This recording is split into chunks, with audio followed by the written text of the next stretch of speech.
So I'm going live by myself with the bedtime story for Aviv and Anoushka. I know you guys had to leave because you want to try to wake up early tomorrow. Let me adjust this thing. And hopefully this will be a good, relaxing story for before you go to sleep. So you know how there's been theft in my building, in my new building where I just moved, and it's been very stressful for me this week. My car was broken into, and somehow they opened it without breaking the windows or anything, but they took everything from the middle compartment, and then a car was stolen from the garage of the building, and I have a small building, so everything is closed. The garage is actually right under my bedroom, so I can hear the gate opening and closing. And when I received the message that somebody stole a car, it was, I felt unsafe. I felt, I can see a message, Aviviana, thank you. Thanks for joining, Aviv. So I was very stressed out this week on top of everything else, and trying to self-express and do these things. Life happens. So what happened was they stole a car from right underneath me where I sleep in this bed, and then they broke into my car, stole a bunch of paperwork.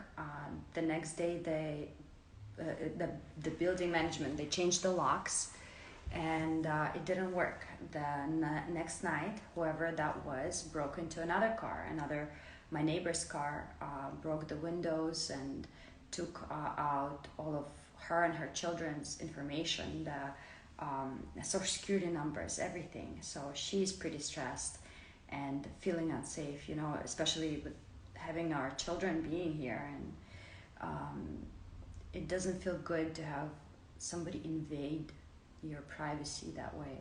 It really feels pretty terrible. So we all called the management company, and they did change the locks, but it continued happening, and they said that we're not really liable, right, for this situation, for anything that is, we rent the space to you, and everything else is kind of, you shouldn't be leaving your stuff there, we're not liable.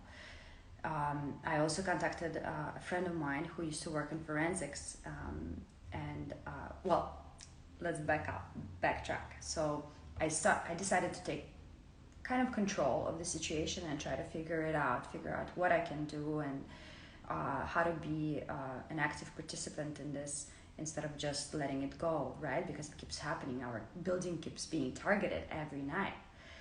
So as I was going to throw away trash, I noticed there's another door leading straight to the front of the building that the locks haven't been changed there, and I decided, let me look. That's an easy way to get in. I didn't even know about that way, and I went outside after throwing away the trash, and I saw a glove, a clear glove, just on the floor, and some broken glass. So my intuition right away told me that this is the way they get in, so we can change our locks on the other side, on the way to the garage. We can change the code and they will still get in because they're getting in through here. So I grabbed the glove and I put it in a bag, and I was like being my little investigator self. I called the girl who used to be in forensics and asked her whether I can run a DNA check on this. And she explained to me that, you have to have a private investigator to do that for you, and it'll cost money. Meanwhile, you can file a report with the police, but with the current situation, there's not much of a chance of them like really looking into it and investigating and doing something about it. Hi, Garnet. And it might take time, basically. I contacted somebody else who is, related to a policeman, and they were very helpful and said that they will look into it, thank God. But meanwhile, I, am trying to figure this out on my own, and I think, hey, well, since the management company is not going to do much about it, since we are liable for it, right? Then let's take control of the situation. Let me figure out what I can do to figure it out, pretty much. Okay. So I wrote a note to the thief or thieves, and I took my most expensive pair of shoes, and I said, here, take these, and please sell them, but please don't steal from us anymore, because the theft is one thing, but the feeling of feeling unsafe is it's traumatic. It's traumatic, especially when you're a mother and you have little children living with you. It stresses you out to the point of no return when you can't feel safe in your own place, in your own apartment. So I wrote a note trying to appeal to the better nature of the thief or thieves, and left it by the door that I think that they break into, along with the shoes, offering my most expensive thing that I own to please take it and sell it, but just don't steal from us, to just let's come together somehow. If you need something, let's talk about it, right? Let us ask and you shall receive. Let's communicate. Let's not hurt each other anymore. Everybody's already so far apart. We already have physical distance between us. So how about, we stop assuming that somebody's richer and somebody's poorer and start taking from the rich or from the this, and just come to some sort of an understanding. How do we become one? How do we help each other now, here, now, today? So I wrote the note, and I left the shoes, and at 4 o'clock in the morning I woke up, and I went to the balcony, and I sat down, and all of a sudden I hear from under that pathway that leads to the garage, light footsteps, and then somebody jumping on the bird, the scooter, and riding off. So they got spooked, and it was the person who was doing it. And I realized that it's only one person, and it seems like a young adult, doing this on his own or her own. And I thought, well, what motivates somebody to do that? Is it the stealing part, or is it a young adult who is self-expressing themselves in that way, who is doing this for fun? Because they keep coming to our building night and night, every night, the same building. I mean, it has to be deeper than just stealing for money. They didn't take the shoes. Maybe I spoke them before that, but I know it feels like they're practicing, right? They're doing this gone in 60 seconds type of thing, where they drive up on a bird, open the door, then get inside the garage, break the window, put the scooter inside, hot wire the thing, and then they don't even need the code, because every car has the code programmed inside the little remote control. So all you need to do really is just to press that little button and drive out. So I thought, like, wow, this person is really smart. They're so smart and tech savvy, and they're light, so it must be a young adult. So after I saw them drive out on the bird, I jumped on top of the balcony and I yelled, hey, I wanted to talk. to them, and just, have a person-to-person communication. Tell them that, we can stop this now, we can turn it around, we can help each other instead of stealing from each other.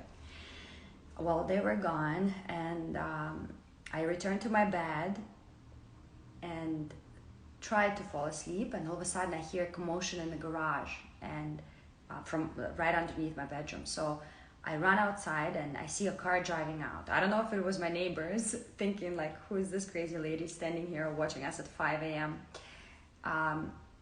So I didn't see who's inside, so I walked to the front of the building, and the car was already gone, but I was just standing there and thinking like, what is happening? Like, how do I keep sanity in this situation and figure it out? Just figure it out in a human way, without pointing fingers, blaming, making assumptions. How do I do it the right way? And as I'm standing, a beautiful lady is walking her dog, an older beautiful lady Anne, and she was walking her alpha female dog, Boo, and we started having a conversation just about life, everything in life. And it's 5 o'clock in the morning, there's nobody there, I'm right on Riverside Drive, there's cars passing by, and we're just talking. And both of us, we notice all these cars passing by. They're the Mustang, the racing cars, right? And some of them smashed, and they all have their engines. And it hit me right there, right then, that's what's happening. It's all the young adults that have no outlet to self-express themselves anymore. There is nowhere to go out, nowhere to have fun. And you have all these hormones, all this art, all this everything inside, especially young men, right? It's an urge, it's as strong as, I don't know anything stronger than that, right? Even for a girl, for the need for self-expression, that is a lot of times, stronger than something we can harness and say, hey, like, do it this way and do it that way.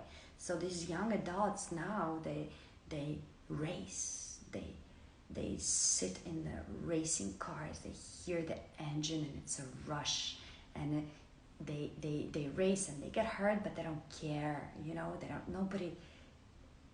that cannot stop them. That's actually the fun part, right? Is the same thing I realized happening probably, and it's an assumption, but that's my way of understanding it, is what's happening with the theft, the thief.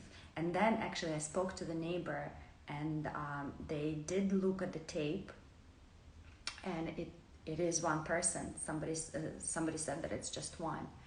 And I saw that one person, and I think it's a young adult who's just trying to self-express themselves in a way of, they got all this technological savviness and knowledge of how to hotwire, and they're just practicing on how to do it better and better and better. And it's a way for them, which I don't want to be polite. I don't want to say I approve or disapprove. I'm just trying to understand.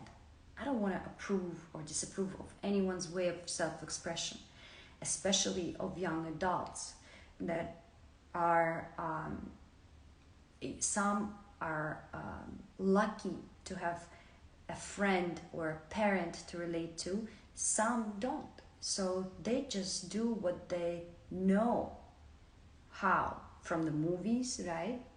From the movie industry, they watch these movies, whatever they see on TV, they replicate it, or they find a rush doing something like that, having this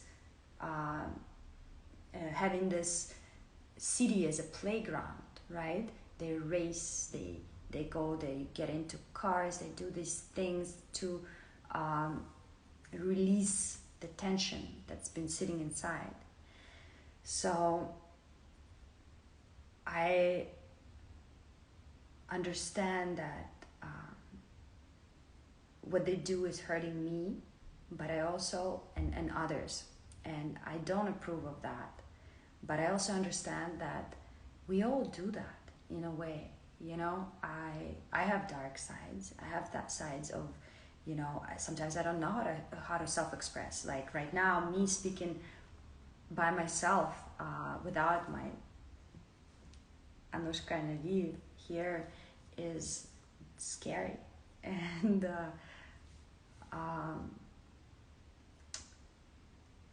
it is not everyone, I understand, that can do that or have somebody to lead them, like Anoushka and Aviv are leading me to this, to self-expression, because we can do it together and then apart. Not everyone has that, and they self-express, you know, in different ways, just the way they know, the way they feel the rush and the release, and I think it is important to find the right way to do it, and to find how to release tension without hurting others. I think this is so important right now, because we are releasing onto each other and we're in it together. So if you release on me your frustrations and you outlet it on me, you're hurting me. And if I outlet it on you, I hurt you. So instead of outletting on each other, realizing through, you know, ourselves through hurting each other, how about we start being the point of realization for others together in a group setting through conversation, simple conversation, and maybe notes and letters and little signs and something. I feel it's important that we build bridges, instead of burning them right now. No matter who it is, if it's a thief, they all have a story. They have a reason for why they do it. It might be financial struggles. It might be self-expression. It might be the rush. But who are we to judge when we are already in this situation where that we've created ourselves, and that is not the most, you know, beautiful reality that we can do, that we can make for ourselves. So I think when something bad happens to you, and somebody offends you or takes away from you, I think let's find out why are they doing it, and instead of pushing them away or right away trying to get somebody to arrest them or this or that, maybe giving them love or some sort of understanding or connection, or maybe a different sort of thrill, making them understand that thrill can be outletted in different ways. Maybe that could be the answer to a lot of the things that are happening now. And I think it's important. Okay, I think I'm done. And I love you, Aviv, Anoushka. Anoushka, bye, good night, bye. Oh, how do I stop this? Aviv, call me, tell me how to, end. Okay, bye.